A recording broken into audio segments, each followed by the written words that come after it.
In today's video, I'm going to teach you how to add Workspace members in Trello. Whether you're new to Trello or just looking to expand your current team, this guide will help you manage your projects more effectively by collaborating with the right people. So, let's dive right in. First, you'll want to go to your Trello workspace and make sure that you're logged in. Once you're there, navigate to the top right corner of the screen where you'll see your profile icon.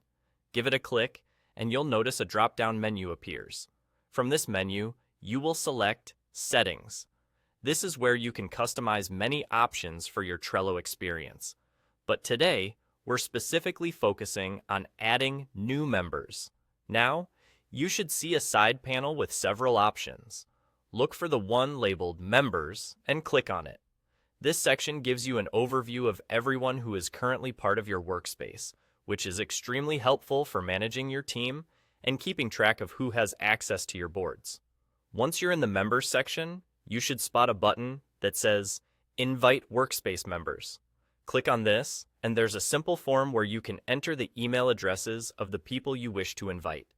It's important to make sure you've got the correct email addresses so that your invite reaches the intended recipients. If they don't yet have a Trello account, don't worry. They'll be prompted to set one up when they accept your invitation. After you've entered the email addresses, look for the Send Invite button.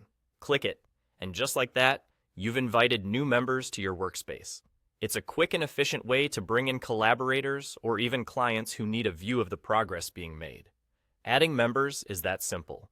By integrating more team members or stakeholders into your Trello setup, you can enhance the flow of communication and streamline project management, making sure that every piece of information can reach the people who need it the most. As always, if you have any concerns about privacy or data sharing, make sure to double-check Trello settings and permissions to ensure that everyone has the right level of access. That's all for today's tutorial. I hope this clear walkthrough helps you expand your team in Trello with ease. Don't hesitate to revisit these steps whenever needed, and before long, you'll master the art of workspace invitation. Thanks for watching, and happy organizing.